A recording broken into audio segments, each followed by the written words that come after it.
I never thought I could remember moments from 6 years ago so vividly. It seems like so much water has passed under the bridge, so many things have happened to me since then. But as soon as I close my eyes, I'm back in that enormous university, right at the beginning of the second semester. My heart races at the mere memory of wandering through the corridors of the business administration department, trying to find the right classroom. That day changed my life completely. My name is Yoon Seo-eun. I was 20 years old back then. I was an ordinary girl, not the most popular, but not an outcast either, not the smartest, but definitely not lazy. I tried to enjoy everything student life had to offer: evenings with friends, sleepless nights before exams, short vacations that I spent with my family in my hometown. But what I loved the most was dreaming. One day, I hoped to open my own cafe, where I would serve incredibly delicious lattes and hot chocolate topped with whipped cream. Or maybe I would come up with something of my own in the field of marketing. After all, I was studying economics with a focus on business administration. I believed that if I worked hard enough, eventually all the doors in this world would open. And my dreams felt so close. That day, I was running late for my first lecture in strategic management. I wouldn't say it was my favorite subject, but I knew that good grades in it could lead to my participation in a university research project.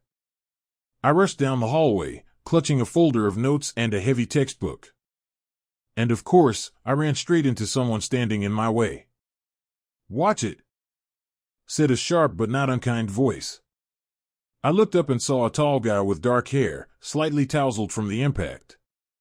His arms were outstretched to steady me, and I felt a sudden warmth from the touch of his chest. My papers scattered all over the floor, and he immediately knelt to help me gather them. "Sorry," I mumbled, blushing. I was in a hurry and didn't see where I was going. He gave a slightly sheepish smile as he handed me a stack of notes. "I'm in a hurry too, but that's no reason to knock people over. Are you hurt?" I shook my head, still trying to figure out who he was. As far as I knew, there wasn't anyone with that face in our year. He had sharply defined cheekbones and slightly raised eyebrows that gave him a bit of a cocky look. But his eyes held a warm, elusive light that made me feel like he wasn't just smiling with his lips, but with something deeper inside. "I'm okay," I finally said, straightening my skirt and tucking my hair behind my ear. "I hope the professor doesn't mind us being late. I think the lecture's already started. If it's the strategic management class, I'm headed there too. And according to my watch, we've got a few minutes. Professor Min Kong-ju usually shows up about 5 minutes late." He reached out, carefully holding my notes so they wouldn't fall again. "I'm Kang Min-ho." "And you are?" "Yoon Seo-eun," I replied. "Thanks for helping me pick everything up. Shall we go?" He smiled, as if inviting me into an entirely new life. We entered the classroom together and found a few students chatting quietly while waiting for the professor. It turned out Min-ho was a first-year student in the international business program, but this subject was part of his curriculum too. We sat next to each other, and I noticed my heart was still pounding from our sudden encounter. At the time, I had no idea how much that meeting would change the course of my life. The first weeks of the spring semester flew by, filled with run-ins with Min-ho. We'd end up in the same student cafeteria, rushing to the library together, or attending the same basketball club. He was on the team, and I worked as the admin. We talked more and more, and I caught myself looking forward to the next chance encounter. The moment he appeared in my sight, a spark of affection would light up inside me. We'd go for late-night dinners when I got tired of studying management theory and he had enough of econometrics homework. I told him about my dream of opening a cafe, and he'd laugh and offer to teach me how to make the best espresso, since his parents owned a small restaurant in Busan that, according to him, served the best kimchi jjigae in town and amazing hot coffee. Min-ho joked that I might become his biggest rival if I learned to brew coffee as well as his father, and who knows, maybe one day we'd open a whole restaurant chain together. Our conversations were full of dreams. It felt like the whole world was open to us, so young, passionate, and full of hope. One day, while we were walking through the university courtyard during a break, I noticed a fresh bruise on his arm. Min-ho, what's that? I asked, concerned. Did you get hurt playing basketball again? Yeah, he shrugged with a grin. An opponent shoved me while I was jumping for the ball. No big deal, just a little sore. I wagged my finger at him. Don't push yourself too hard or you might miss an important game because of an injury. Don't worry about me, he smirked, gently touching my shoulder. You look pale today. Are you overworking yourself? A chill ran down my spine from his soft but intent gaze. A little. We have this massive assignment in project management. We're supposed to create a business plan for a fictional company, and I took on the role of lead analyst. I'm trying to get into all the details, working nonstop. You've got this, he said confidently. If you need help, just ask. I'm no expert, but I can read over your material, suggest ideas. Or at the very least, bring you coffee so you don't fall asleep. His words and kindness always gave me strength. I didn't realize we were starting to rely on each other more and more, and that with each passing day, our bond was growing stronger. I felt incredibly good around Min-ho. I felt like I'd found someone who understood me more deeply than anyone ever had. I wanted to tell him about my plans, share my worries, sit on a park bench and listen to his voice even at midnight. Still, I kept wondering whether he felt the same way about me, or if he simply enjoyed our friendship. And yet, hope began to take root in my heart. Maybe it was something more than just friendship. Maybe I wasn't just a friend to him either. Now, looking back, I realize how young and naive we were, unaware that life could both give and take away at the same time. That period was probably the most carefree time of my life. I lived in a dream, laughed with my friends, hugged Min-ho when he emerged victorious from basketball games. I had no idea what life-changing trials awaited us. But perhaps it was precisely because of that naivety that we grew closer and gave each other one of the most vivid feelings a person can experience. My relationship with Min-ho developed gradually, like a slowly flowing river. There were no sudden confessions, no dramatic scenes filled with jealousy. We simply started spending more and more time together. One day, while we were sitting in the library, he looked at me as if he saw something special in me and said, "You know, So-un, I don't want you to think of me as just a friend. I want to be by your side in any role, but I feel like you mean so much more to me than anyone else." In that moment, I froze. My heart began to beat faster, as if this was the most important moment of my life, as if I were standing on the threshold of something beautiful and unknown. "Min-ho," I said, swallowing the lump in my throat. "I feel the same. Every time I see you, it feels like my life gets brighter. You mean a lot to me. And I don't want this to be just friendship." He hugged me gently and kissed me softly, as if I were something fragile. With him, I felt calm and safe. The world's problems ceased to exist. There was only his warmth and my growing love. After that evening, we stopped hiding that we were officially together. Our friends at university began to notice how we held hands, how we looked at each other with quiet tenderness. Someone joked, "Won't you regret it if you break up?" But we just waved those jokes off. At the time, it felt like our love would last forever. The spring semester was coming to an end. Exams, reports, and projects loomed ahead, and every student was under stress. Min-ho and I were also preparing for finals, but we tried to find time to be together. Sometimes we stayed late at the library, other times we just walked around the campus under the lamplight. We did our best to preserve that sense of closeness and warmth. One evening, Min-ho suggested, "Let's go to a house party at my friend's place tonight. Nothing fancy, just some guys from the basketball team. We'll relax, play some board games, maybe have a drink. We've been stuck in books for too long." I hesitated. I'm not too fond of noisy gatherings. But he looked at me with such enthusiasm that I couldn't say no. "All right. But promise me that if I get tired, we'll leave right away." "I promise," he smiled, kissed the top of my head, and took my hand. The party was in a small rented apartment, with 5 or 6 of Min-ho's friends. From our group, only my friend Hygiene came. She occasionally joined me to cheer for our basketball team. The atmosphere was friendly. We laughed, played cards, the guys drank beer and shared funny stories about their matchday blunders. I didn't even notice how I had a few cocktails, and my head began to spin slightly. "Let's go out to the balcony and get some fresh air," Minho suggested, noticing that I was swaying a little. I nodded in agreement. We stepped out onto the tiny balcony, just big enough for 2 chairs and a narrow table for an ashtray. I leaned against the railing and tilted my head back, looking up at the stars. The night was clear, and the air smelled of sea breeze, even though the coast was still miles away. Minho came up behind me and wrapped his arms around my waist. His touch was both gentle and burning. I felt his breath brush against my neck. In that moment, a desire awakened inside me, something very feminine, warm, and uplifting, like electricity running through my entire body. "I love you, Soon," he whispered. My heart nearly jumped out of my chest. I quickly turned to face him, and he met my gaze with eyes full of passion and an unwavering resolve. "I love you too," I whispered. And then our lips met in a kiss that seemed to contain all the emotions we had built up over the past months. His arms held me tighter, and I wrapped mine around his neck. The dizziness from alcohol blended with the euphoria of being close to the one I loved.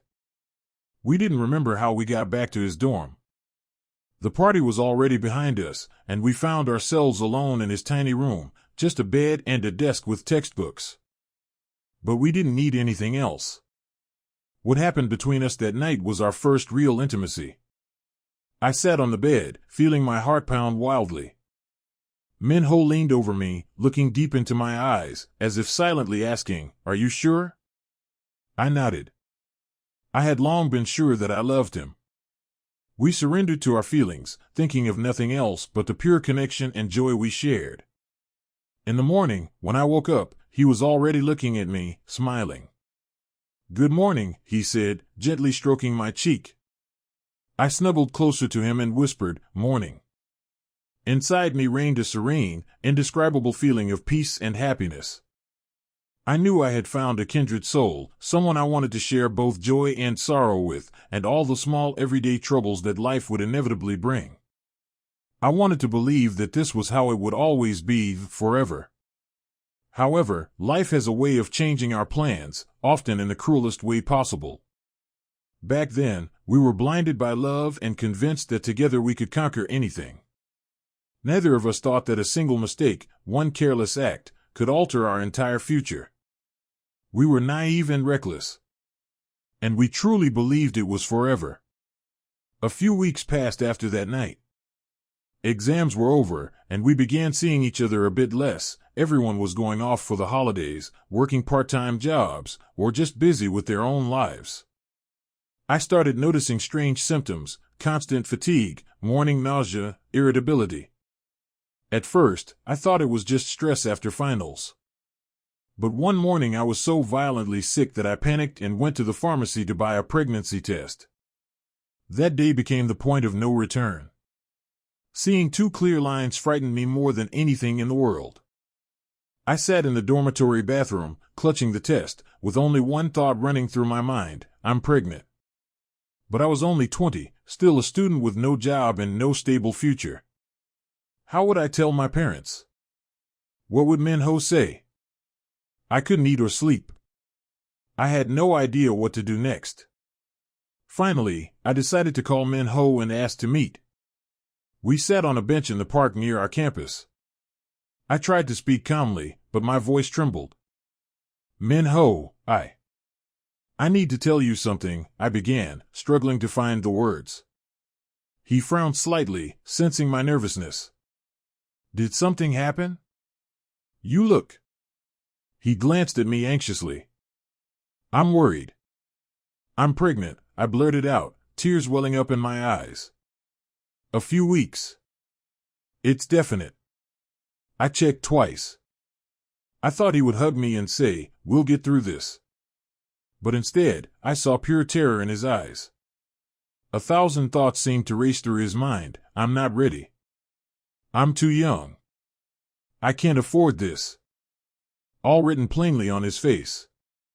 So, he finally said, are you sure it's mine?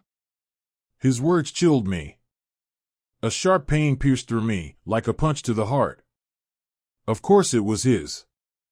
I hadn't been with anyone else. How could he even question that?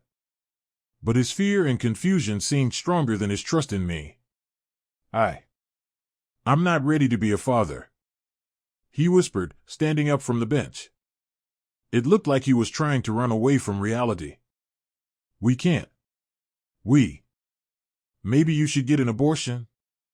I stared at him in silence, my lips trembling. Abortion?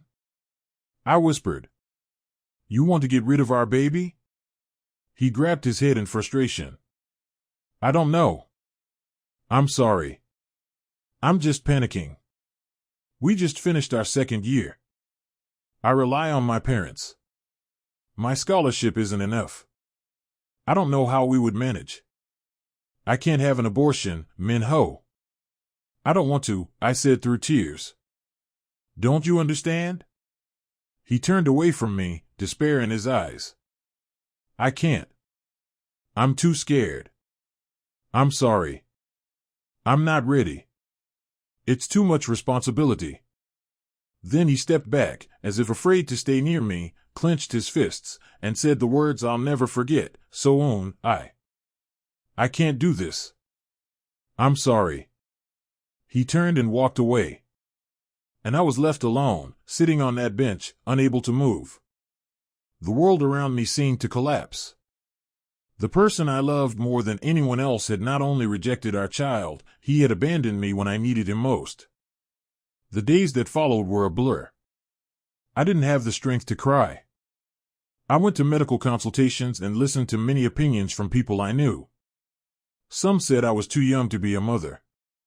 Others said a child is a blessing and I should hold on. My mom yelled at me over the phone, called me irresponsible. But in the end, she only cried and repeated, do what your heart tells you, daughter. And my heart told me one thing, to keep the baby.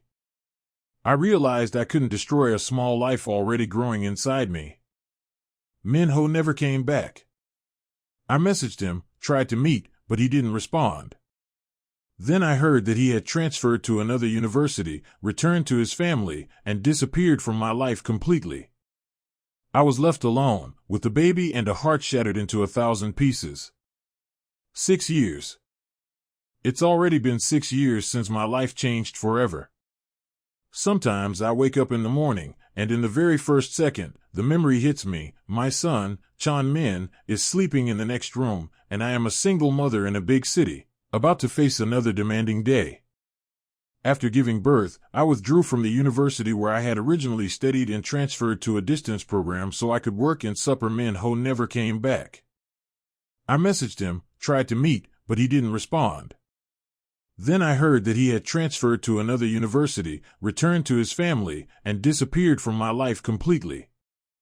I was left alone, with the baby and a heart shattered into 1,000 pieces. 6 years. It's already been 6 years since my life changed forever.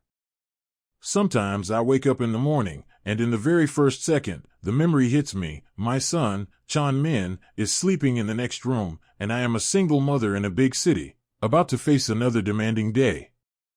After giving birth, I withdrew from the university where I had originally studied and transferred to a distance program so I could work and support myself and my son. My parents were furious at first, but once Chan-min was born, they couldn't resist his charm. My dad, although rarely, helped out financially. My mom would sometimes visit to help with her grandson. But most of the time, I did everything alone. I was scared, it was hard, but that was my strength. I learned to be independent. Now I'm back in Seoul. I found a job at a major company that specializes in investments and consulting. It was a huge milestone for me. I went through several interviews and proved that, even after my forced break, I hadn't lost my skills. In fact, I had learned a lot from previous jobs and online courses. Today is my first day at work. I'm nervous, new environment, new people. And above all, I'm a mother, one whose priority is financial stability and security for tomorrow. My son, now 5 years old, is happy in his new kindergarten. He's growing so fast that I sometimes can't keep up with his changing habits, interests, even his expressions. There's so much energy and curiosity in him that I sometimes wonder if he inherited some traits from the man who left us. But I push those thoughts away. My past with Kang Min Ho is a fire I've learned to turn away from, so I don't get burned again. As I was getting ready in the morning, I looked at my reflection in the mirror. My eyes, perhaps, had become a little harder. At the very least, I was no longer that naive student. I applied light makeup, chose a formal blouse and a pencil skirt. A composed appearance, confident gestures, I was ready for work. And yet, a slight nervous tremor lingered, because all change is frightening. When I entered the spacious office in Central Seoul, it felt like stepping into an anthill, people rushing back and forth, some talking on the phone, others typing on laptops, some anxiously scanning documents. But within a minute, a friendly woman in an elegant suit approached, introduced herself as Park Ji-hyun, the HR manager, and led me to my workstation. "Welcome, Yoon So-eun. We truly hope you'll adapt quickly. Let me give you a quick tour of the office." I smiled, trying to manage my nerves. "Thank you very much. I'm really looking forward to starting." As we walked, she briefly explained the company's structure, who does what, where the meeting room is, where the kitchen is. It all seemed familiar, but I still tried to absorb every detail to feel more confident. "This is the department you'll be working in," Ji-hyun said, pointing to a row of desks with computers and stacks of papers. "Your supervisor is the head of the consulting department. He's currently unavailable to greet you personally, but don't worry, you'll meet him soon." I glanced toward the closed door at the end of the hallway. That must be the boss's office. A thought crossed my mind, I wonder what he's like? Strict or understanding, I was eager to find out. After all, the boss often sets the tone for the whole work environment. "And here's your desk," Ji-hyun added, stopping at a free space. "You have everything you need here, a laptop, office supplies. If anything's missing, just let me know. Again, welcome. Don't hesitate to reach out if you need anything." She smiled, and I returned the smile, feeling my anxiety ease slightly. I sat down in the office chair, ran my hand over the smooth surface of the desk. This is my place now, I thought. My new beginning. I began sorting through the documents, filling out forms, and familiarizing myself with the onboarding materials. I liked the concept of the job, helping companies grow, finding strategic solutions, performing analysis, and forecasting. Deep down, I still felt like the same girl who once dreamed of running her own business. Maybe this experience would bring me closer to more confident steps in my professional journey.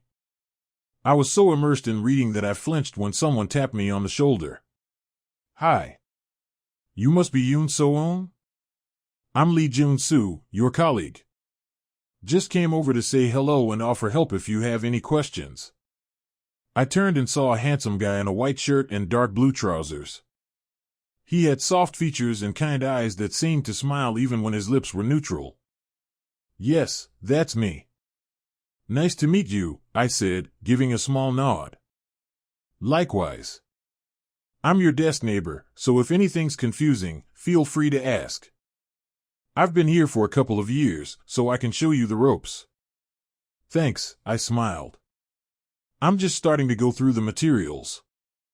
"Great. I won't interrupt then," he said, pointing to the folder in my hands. "If you need help or want to grab coffee during a break, just call me over." His friendliness put me at ease. I exhaled with relief. At least one person here seemed open and welcoming. That's a good sign, I thought. We exchanged a few more words and then returned to our tasks. The first half of the day flew by. I was truly engrossed in reviewing client cases, but a quiet unease remained inside me about meeting the boss. And sure enough, close to lunchtime, my concern materialized. "So-eun, the department head wants to see you," one of my colleagues said, peeking over the partition. He's in the conference room now. I stood up, trying to appear calm, though my heart was pounding. Pull yourself together, I told myself. Asterisk, you're here because you earned this. Asterisk, I knocked on the conference room door, and upon hearing a brief come in, I opened it slightly. The first thing I saw was the silhouette of a man standing by the window. He was facing away, speaking on the phone. I stepped forward, about to greet him, and then he turned around. Time stood still. I recognized those eyes, that face, those sharply defined cheekbones, and the stern gaze that once, I believed, held warmth. Memories surged, and I felt a wave of cold wash over me. Standing before me was Kang Min-ho, the man I once loved, the man who left me when I was pregnant. 6 years ago. He recognized me too. His expression instantly changed from focused professionalism to stunned disbelief. My legs felt weak beneath me. My thoughts scattered. Asterisk, how is this possible? What is he doing here? Asterisk, could he really be the head of the department? At last, he found his voice. So, he said softly, as if he couldn't believe what he was seeing. Is that really you? I didn't know how to respond. A storm of anger, despair, and old pain flared up in my chest. But outwardly, I tried to maintain a calm politeness, as if he were just a stranger. Or simply a manager. Good afternoon, Director Kang, I said in a slightly trembling voice, trying to pull myself together. I suppose neither of us expected to see each other. I could see the same confusion in his eyes that I was feeling myself. But he quickly composed himself, looked away, closed the folder on the table, and spoke in a distant, formal tone. Are you really the new employee? From the corporate consulting department? A wave of resentment washed over me. So, he decided to pretend we were strangers? Fine. Yes, that's right. I was assigned here a week ago. My name is Yoon Seo-eun. I'll be working under your supervision, I said almost emotionlessly. He tried to say something, but 2 more employees suddenly entered the room. Apparently, the scheduled meeting was about to begin. I hurried to take a seat away from him, feeling that if he kept staring at me like that, I might either walk out or burst into tears right then and there. But I couldn't afford to lose this job. I had a son, and I had to give him the best future possible. So I simply lowered my gaze and listened as the director and the others discussed ongoing projects. By the end of the meeting, I hadn't remembered a single word. A storm of emotions was raging inside me, because this man, Kang Min-ho, he was my boss. As I left the conference room, I tried to avoid making eye contact with Min-ho. I felt that if I looked into his eyes again, I wouldn't have the strength to hold back. Let him think I'm cold, let him think whatever he wants, but I wasn't going to show weakness in front of the man who once abandoned me and my unborn child. I was ready to return quickly to my desk, but just as I reached the door, I felt someone grab my elbow. I turned around and saw him. A brief pause, and then he pulled his hand back, as if burned by the anger clearly visible in my eyes. Seo-eun, he said in a low voice, careful not to draw attention from passing coworkers, we need to talk. Please. About what? I replied coldly. Didn't we say everything 6 years ago? He pressed his lips together, clearly struggling to find the right words. It seemed like he wanted to say a lot, to apologize, to explain, maybe even ask how my life turned out. But the words weren't coming easily. I didn't know. I didn't know you would be working here, he finally said. I didn't even know where you went after. After that. After you left me, I clarified, my eyes burning into his. I had no choice but to leave and start over. But that's irrelevant now, isn't it? Now we're just manager and employee. Nothing more. I saw his fists clench, whether from guilt or frustration, I couldn't tell. He clearly wasn't ready for a blast from the past like this. But neither was I ready to relive this pain. "Coon," he began, but I cut him off. "I have to get back to work, Director Kong. I have a lot to do." I turned and walked away, doing my best not to look back or show how on fire I was inside. My heart was pounding, my head heavy. "Hold yourself together," I repeated to myself. "You made it through everything on your own. You'll get through this too." But I couldn't deny that seeing him every day, working under his supervision, that was going to be a real test of my nerves. When I got back to my desk, Lee Jun-soo peeked over at me with a curious look. "Everything okay?" "You look a bit pale," he asked, handing me a mug of coffee. I nodded, trying to seem calm. "Just nervous about the first day and all the information." He smiled knowingly. "It'll get easier with time. Don't forget about lunch, okay? There's a great cafe downstairs. I can come with you, if you want." I forced a light smile. "Thanks, that would be great."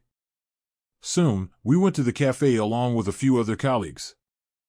I tried to distance myself from thoughts of Min-ho, laughed at jokes, and politely asked about the company's internal processes. Every time memories of university, that night, the betrayal, crept in, I tried to focus on the present. "You're not here to settle scores. You're here to earn a living and grow." After lunch, the work hours flew by in a blur. I had to handle a few small tasks and write a couple of reports. I was glad that diving into work helped distract me from thoughts of the past. But I still felt a quiet tension, as if bracing for another emotional blow. In the evening, I rushed to pick up my son from kindergarten. When I saw Chan Min running toward me with a wide smile, my heart instantly filled with warmth. He was the most precious person in my life. All the problems faded into the background the moment I saw his happy face. "Mom, today we made crafts from paper," he began excitedly. "I made a plane, look." He showed me a crooked little paper airplane, and I praised him with admiration. When we got home, I started cooking, and Chan Min went off to look at his toys. Sometimes he tried to help me, grabbing vegetables or trying to stir the soup. But more often he got bored and ran off to watch cartoons. I tried to find a balance between teaching and playing with him, reminding myself that he was only 5, that he needed my attention, needed to play and laugh. But I also couldn't ignore how tired I was. I looked at my little boy. He had my facial features, but sometimes I caught glimpses in his eyes and his smile that faintly reminded me of Min-ho. And my heart quietly ached. I never regretted keeping the child. Not once in all 5 years did I think I should have done things differently. But the pain of knowing his father turned away from us still lingered. If Min-ho saw Chan Min now, would he recognize himself in him? That question burned in my chest. After putting my son to bed, I stayed at the kitchen table, resting my head in my hands. Min-ho's face appeared in my mind again, the moment he turned in the conference room and saw me. He looked shocked. "Why are you looking at me like that, as if you weren't the one who left me back then?" I thought bitterly. And then I felt ashamed of my own emotions. Maybe he had changed over those 6 years. Maybe he already has a wife and children. That would make sense for a successful man his age. But why is fate bringing us together again? I wanted to cry from exhaustion and emotional overload. But for my son's sake, I had learned to be strong. "You can handle this," I told myself. Then I turned off the light, went to the bedroom, quietly lay down next to my little boy, wrapped my arms around his tiny warm body, and tried to fall asleep. For several days, I avoided direct contact with Min-ho. He didn't try to talk to me privately either. We only communicated about work matters, through formal emails or short instructions he gave during meetings. I pretended I was fine with that. But in truth, every encounter with him felt like a test. By the 3rd week, I had accumulated a few questions about the project I was working on. I realized that, one way or another, I would have to go to his office for clarification. He was the only one who could give approval. Taking a deep breath, I made up my mind. His office was spacious, with panoramic windows overlooking the busy streets of Seoul. Everything inside was stylish and minimal: a glass desk, a leather chair, a couple of visitor seats, and a small sofa in the corner. He was typing something on his laptop. Hearing a knock, he looked up. "Come in," he said, visibly tensing when he saw me. I stepped closer, trying not to meet his gaze for more than a second or two. I handed him the folder. "I need your approval on these calculations, Director Kang. There are some details I can't finalize without your confirmation." He nodded, took the folder, and began reviewing the figures. "All right. Give me a minute." A tense silence followed. I glanced around the room, trying to distract myself. On a shelf in the corner, I saw company awards, a few certificates, and photos from corporate events. My eyes paused on one picture where Min Ho stood surrounded by colleagues. He was smiling, looking confident, like someone who had made it. It looked like it was taken a few years ago. There he is, all grown up and successful. And I'm a single mother, I thought, feeling that familiar sting. "There's an error in the forecast," he said finally, breaking my thoughts. "Look here." He stood and walked over, pointing to the numbers in the folder. I had to move closer, and I caught a trace of his scent, the same one that used to drive me crazy. My breath caught. I forced myself to focus on the documents. He talked about the adjustments. I nodded and took notes. Then he said, "All right. I'll sign off on it. Make the corrections and bring it back by the end of the day." "Understood," I replied shortly. "Excuse me, I have to go." I was about to leave when he called out, "Soon, wait." I turned around, expecting him to say something. But he hesitated, as if choosing his words. In his eyes, I saw guilt, pain, and something harder to define. Finally, he exhaled, "I didn't mean to. I wasn't trying to. I mean, I understand we can't just pretend nothing ever happened. But I wanted to say." I cut him off firmly. "If this is about work, I'm ready to discuss it. But if you want to bring me back to the past, no, Director Kang. I'm not that naive girl anymore. You made your choice 6 years ago. That's all there is to it." He pressed his lips together. It was clear he was struggling. But I didn't give him a chance to continue. I turned and left his office. That same cold formality lingered between us for about another week.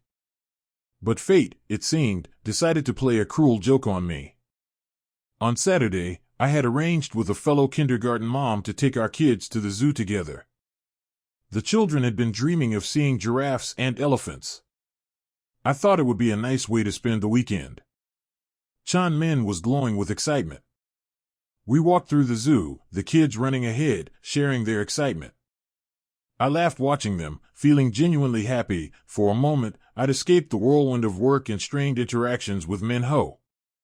At one point, we stopped by a small cafe to get ice cream. The kids begged for sweets, and I gave in slightly, letting them each have a small cone. And then I heard a familiar voice, "Soon?" I turned around and saw the last person I expected, Kang Min Ho. He stood next to another man, probably a business partner or friend, and looked at me with genuine surprise.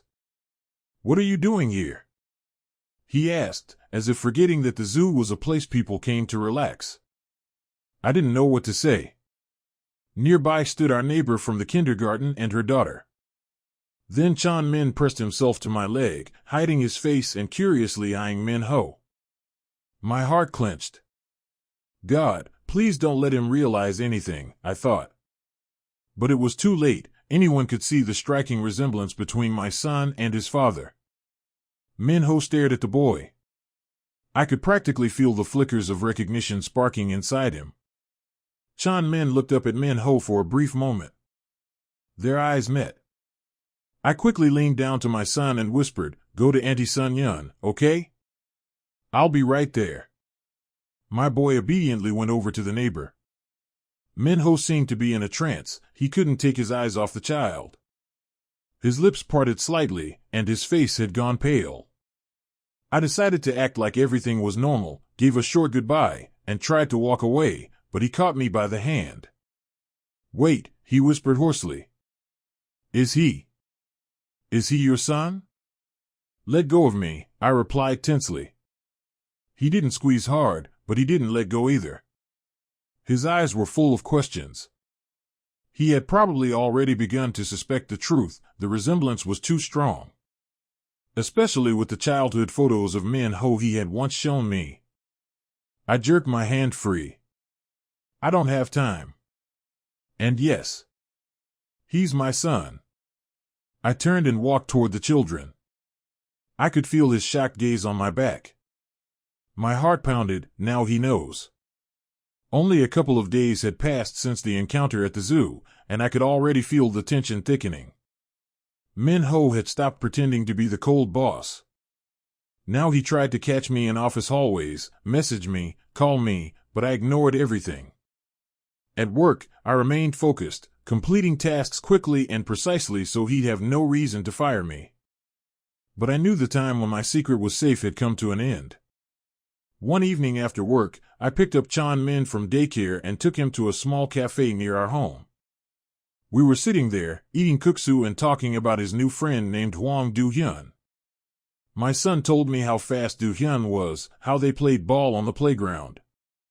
I listened, trying to forget the recent events. Suddenly my phone rang. I looked at the screen, unknown number. Normally, I wouldn't answer, but now that I worked for a major company, clients often called from unknown lines. "Hello?" I answered. "So-un, it's me," Min Ho's voice came through. "Please, hear me out. I got your number from the secretary."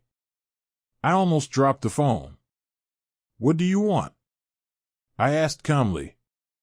"To talk. I have too many questions. I can't just pretend nothing happened. I need to know the truth. Please. Let me see you." I said nothing, staring at the large Korean sign above the cafe counter. I was so tired of all this. But maybe it really was time to talk and put everything to rest. "Fine. Tomorrow, after work, 7 o'clock, outside the office," I said, then ended the call. The next evening, I was the last to leave the office, stalling the unpleasant conversation. But he was there, standing at the entrance waiting for me. He wore an elegant gray suit, his tie loosened, coat draped over his arm. He looked tired but determined.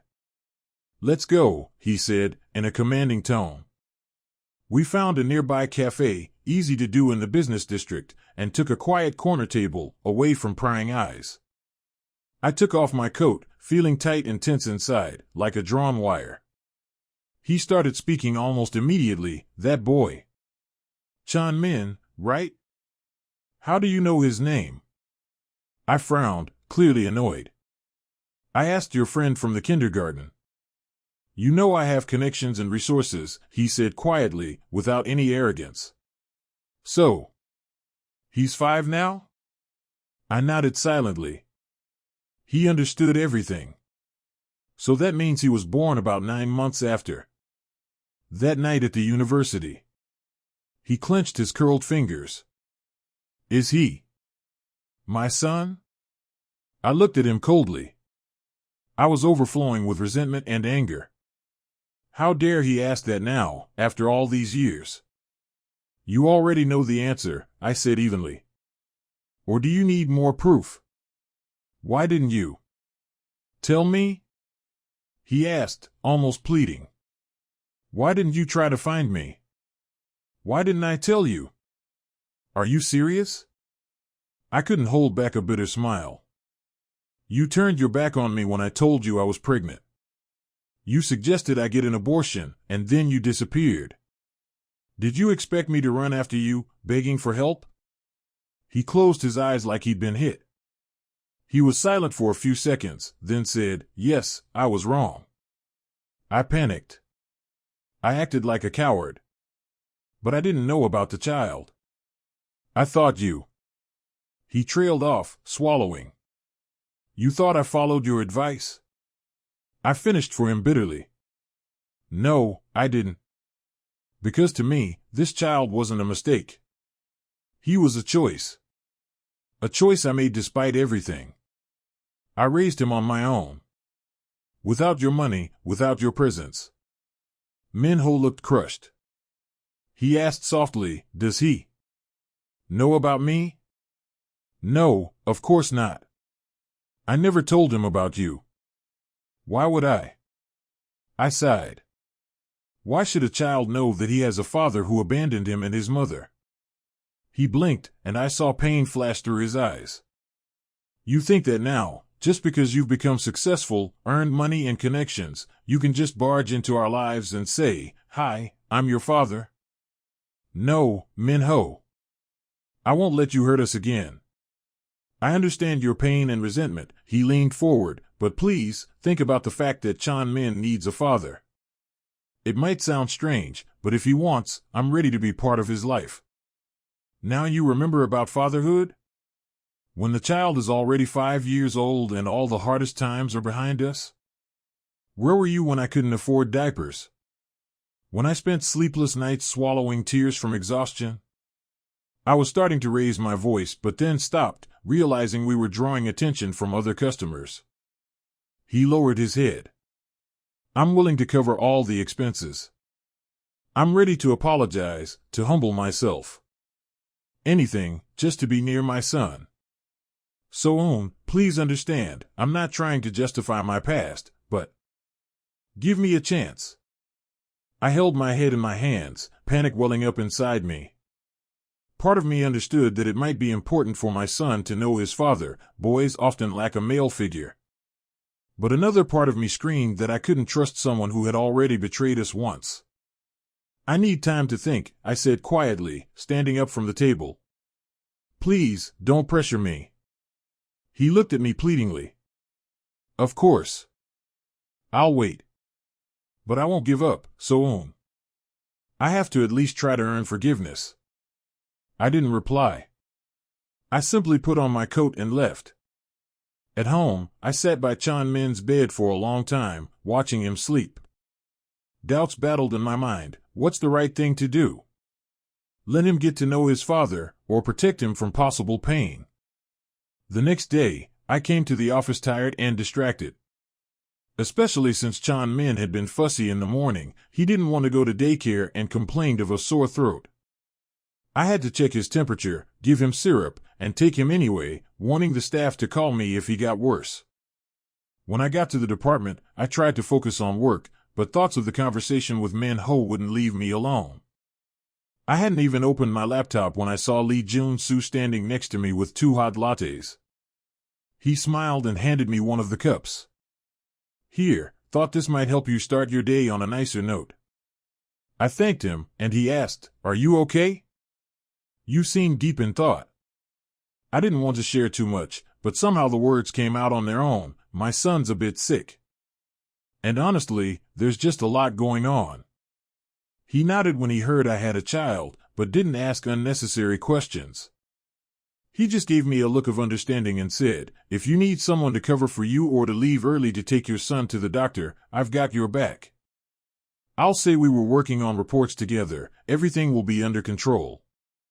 A warm wave of gratitude washed over me.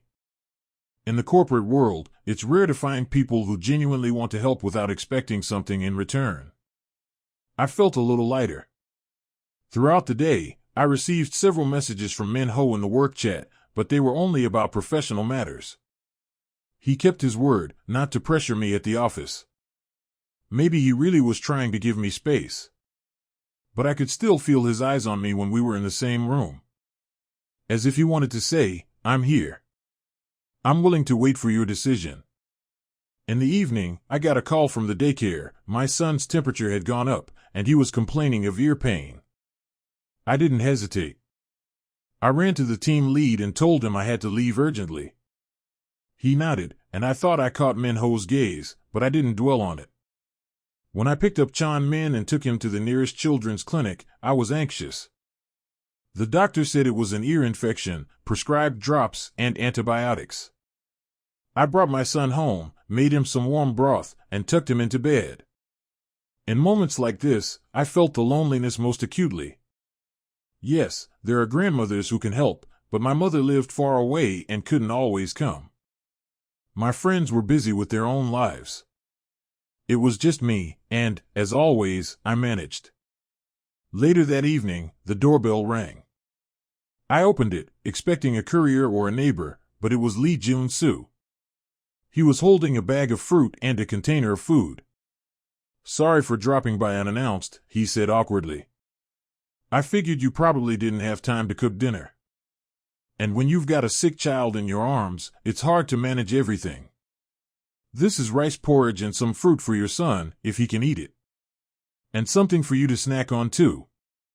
I smiled, a little confused, not knowing what to say.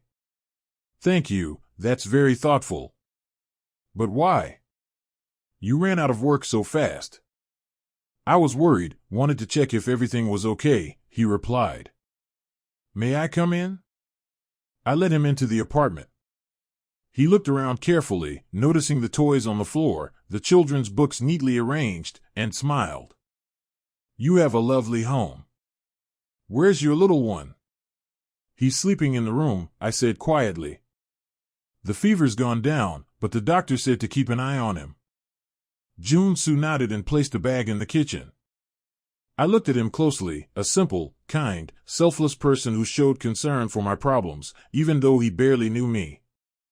In the midst of the storms shaking my life, his calm presence felt like a breath of fresh air.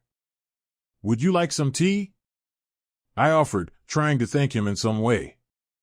"Gladly," he replied, sitting down on a chair. We talked quietly about work, about how much he enjoys analytics and financial modeling. I told him that I once dreamed of opening a coffee shop, but life took a different turn, and now I'm focused on growing professionally to provide for my son. He listened attentively, without a pitying look or unnecessary questions. "I'm sure you'll succeed. You're very determined. And strong," he said, sipping his tea. "I admire people like you." I smiled and realized that I truly felt warm and comfortable next to him. At that moment, I felt that the world wasn't so cold after all. There are good people who come into your life to brighten it. When he got ready to leave, I walked him to the door. "Thank you so much for the food and the support." He shrugged, smiling shyly. "No big deal. If you need anything else, just ask." "Good luck," I said quietly. He nodded, and for a few seconds our eyes met. I caught myself feeling a pleasant flutter in my chest. Maybe something more than just gratitude and affection was waking up inside me. But I wasn't sure if I was ready for new feelings. Too much pain remained from the past. The next day I went to work a little later because I had taken my son to my mother's. She had come to help while he was sick. I needed to finally finish an important report and didn't want to risk my position again. When I arrived at the office, colleagues asked sympathetically if everything was okay with my child. I gave short answers, saying everything was under control. I noticed Min-ho watching me from a distance but not approaching. Apparently, he had learned his lesson. I didn't want personal conversations in public. However, after lunch, the secretary told me the boss wanted me to come to his office. I felt tense but took the documents and went in. "Sit down," he said, pointing to the chair opposite him. He looked tired but composed. For a few seconds, he just stared at me, as if searching for a reflection of past memories in my features. "You wanted some clarifications on the report?" he finally asked. "Yes, there are some nuances regarding the funding of one project." We got down to business. I tried to keep the conversation professional, avoiding any personal topics. When we finished discussing, I stood up to leave, but he quietly said, "Please, listen to me once more. I understand you have every reason to hate me. But let me, at least for a start, meet my son. I won't be able to sleep peacefully knowing he exists without having seen him." I looked at him with pain and said, "Meeting you might traumatize him if you disappear again later. I don't want him to go through what I did." He frowned. "I won't disappear. I'm ready to take responsibility. Ready to help financially, spend time, be there. I'm not the man you remember from 6 years ago. I gave a bitter smile. Maybe. But I can't just take your word for it. Tell me what I have to do to earn your trust. I'm ready for anything. His passionate plea struck a chord in me. After all, I once loved this man, believed him. But too much time had passed. I don't even know if I'll ever be able to trust you again, I replied. Give me time, Min-ho. Just don't rush things. I'll let you know when I'm ready. For now, let's act like colleagues. He nodded slowly, sadness visible in his eyes. All right. But please, think about my offer. I sincerely want to be part of our son's life. I turned and left, barely holding back the trembling in my legs. It was too hard to believe this man was truly remorseful. But his gaze was full of determination. Maybe he really was changing. Time passed. I tried to focus on work and my son, but my feelings were scattered. On one hand, there was Min-ho, ready to do anything to atone and become part of Chan-min's life. On the other, Lee Jun-soo, who without asking questions was there when needed, asking for nothing in return except my smile. Several times, Jun-soo came to my home when I was too tired or busy, brought food, played with Chan-min, told him funny stories, and even taught him to fold origami cranes. My son laughed and called him Uncle Jun-soo. Seeing them together, I was glad that a male figure was appearing in Chan-min's life, even if not his father. But at the same time, I felt guilty because I couldn't promise Jun-soo anything serious while inside me an endless pain from the past with Min-ho was beating. One day, after Jun-soo had helped put my son to bed and we were sitting in the kitchen, he quietly confessed, "So-on, I know your situation isn't easy. And I don't want to rush you into decisions. But I really feel something for you that's more than just liking. I'm not asking for an answer now. I just wanted you to know." My heart clenched painfully. I couldn't help but see how sincere and kind he was. But the past held me in its claws, preventing me from starting a new chapter. I lowered my eyes and whispered, "Thank you for telling me. That means a lot. But I can't right now. Sorry." He nodded, smiling sadly. "I understand. I'll just be nearby, okay?" I silently nodded, and he left. I closed the door behind him, tears welling in my eyes. Why is fate so cruel? Why can't life just be calm, to love someone who loves you, and not look back? A week later, Min-ho asked me to stay late at work to help finish an urgent report. I agreed, leaving my son with my mother. The office was almost empty, and we sat together in the conference room, going over the final tables. I tried to keep things formal, but he still looked at me in a special way, trying to catch my gaze. "Thanks for helping," he said. "This data is really important for a big deal." "No problem, it's my job," I replied without looking away from my laptop screen. An hour passed, and we finally finished. I stretched, feeling my back stiff. "All right, that's enough for today," he said. "Let me drive you home." "No, thank you. I'd rather take a taxi or the subway," I quickly declined. He looked at me understandingly. "Okay. Sorry, I don't want to pressure you." I began packing my things, and suddenly the lights in the room flickered and went out. I jumped from surprise.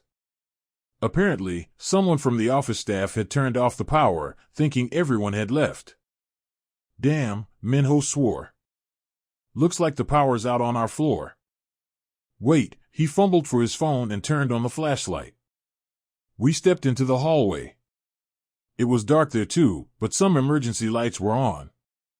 I followed Min-ho carefully, trying not to trip. A strange feeling of déjà vu returned, as if we once ran through university corridors like this, late for a lecture. My heart ached with memories of how happy and close we had been. When we reached the elevator, we found it wasn't working. We had to take the stairs. Luckily, the lights were still on other floors, so we made it out without problems. The air outside was cool, and I shivered. It's already night outside. Please, at least let me drive you home, he offered again. My heart hesitated. But the chilly wind and my tired state convinced me to get into his car. As we started driving, he asked where to go, and I gave the address. The car was quiet, only soft radio music playing.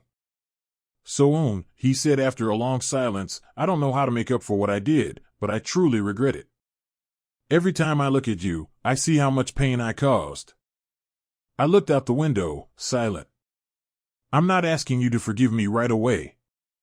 But maybe we should give each other a chance. Not as a couple, I don't dare say that now, but as parents of the same child. So Chan Min knows both his mom and dad. I closed my eyes. Tears rose in my throat. Maybe I had held on to my resentment too long, and it was stopping me from moving forward. You know, I started, gathering courage, but the car suddenly braked sharply. A pedestrian had run a red light and almost got hit. Minho cursed, banging on the steering wheel. Heavy silence hung in the car. I realized maybe we weren't meant to have a calm talk just yet. I'll call you, I said as we stopped near my house. He nodded, watching me until I disappeared into the entrance. I didn't understand what I wanted myself. And that made everything even harder. Several more weeks of turmoil passed before I decided I couldn't put it off any longer. I asked my son if he wanted to meet a person who used to be very important to me. Of course, I didn't say he was his father. I only said there was a nice friend who was interested in him and wanted to play. Chan Min shrugged and brightened up. Can he play with building blocks? I sent Minho a message. If you want to meet Chan Min, come to the big park downtown on Saturday afternoon. But don't tell him who you are. I'm not ready for that. Just spend time with him, okay? He answered immediately, thank you. I promised to behave. On Saturday, Chan Min and I went to the park. I saw Minho standing by the fountain with bags from which toys and a balloon peeked out. Seeing us, he got nervous, not knowing how to approach the child. I introduced him. This is Uncle Kong. He's my work friend. Chan Min bowed politely, as he was taught in kindergarten. Minho smiled, handed the boy a balloon and a toy car. We went for a walk. I tried to stay nearby but give them a chance to talk. Minho told Chan Min about robots, about how he also loved building sets as a child. The boy listened with interest. Then we sat on the grass, watching people fly kites. Minho took out a paper kite and helped my son launch it. Chan Min squealed with delight, and watching them, I felt my heart soften. At one point, Chan Min went off to play with other children, and we were left alone. Minho turned to me, his face expressing touching tenderness and gratitude. Thank you, So-un. This is the best thing that could have happened. I didn't know what happiness was, just seeing him laugh, watching him grow. I nodded, lowering my eyes. He really is a great boy. Very kind, curious, loves drawing and music. I want to get to know him. Truly get to know him. Not just for one day in the park, but more often. If you allow it, he said, taking my hand. I didn't pull away. I don't want to rush into your life all at once, but I realized I can't live without him. And without you. I withdrew my hand to stay cautious, but inside I felt a strange warmth. After all, Minho deserved at least a chance to show he had changed. We started meeting more often. Minho picked up Chan Min from kindergarten, sometimes brought him gifts, helped him ride a bike. At first, my mother was against it, but then, seeing how happy the child was spending time with Uncle Kong, she softened. And I myself was drawn to this man, not because I had forgotten the past, but because I saw how hard he was trying. At the same time, Lee Jun-soo was getting closer to me. He didn't hide his feelings but, noticing my attention to Minho, understood that a gap was growing between us. One evening he asked me directly, So-un, be honest, do I have a chance for your love? I see that the father of your child wants to come back into your life. I don't want to be unnecessary. I knew I had to answer, and it was a difficult answer. I valued Jun-soo, admired his kindness, but somewhere deep inside I still loved Min-ho. That love hadn't disappeared, it was just buried under pain and resentment. Sorry, I said quietly, looking down. You are an amazing person. I really appreciate you. But it seems my heart still belongs to Min-ho. I can't pretend otherwise.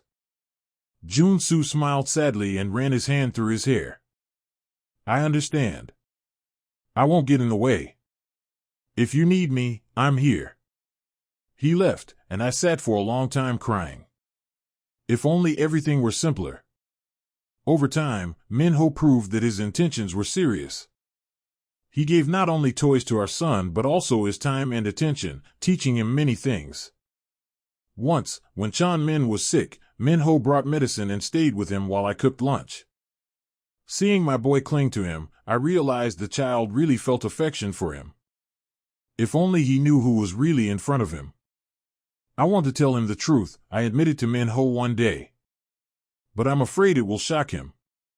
Let's do it together when you feel he's ready, he said gently. I don't want to disrupt his psychological calm, but we can't hide it forever. I nodded. A couple more months passed before we decided. During that time, Chan-min's attitude toward Uncle Kong had become almost familial. And one evening we sat together at home, drinking cocoa and watching a cartoon. Our son was happy, joking, wrapped in a warm blanket. Then I said, Chan-min, remember we talked about me wanting to tell you something important? You're old enough now. Yes, Mom, what is it? He asked, childishly naive. I looked at Min-ho, and he put his arm around my shoulders, giving me strength. The thing is, Uncle Kong is not just my acquaintance. He's your father. Chan-min blinked for a few seconds, trying to understand what was said. Then his eyes widened. Dad? But I thought I didn't have a dad. I gently took his hand. He was far away, but now he's back. And he loves you very much. Sorry I didn't tell you earlier, I spoke softly, feeling tears in my eyes. I was just afraid it would be confusing and painful for you. Min-ho reached out to our son. Forgive me, Chan-min. I wasn't there when I should have been. But now I'm here and I'll never leave you. If you allow me, of course. The boy looked at me, then at him.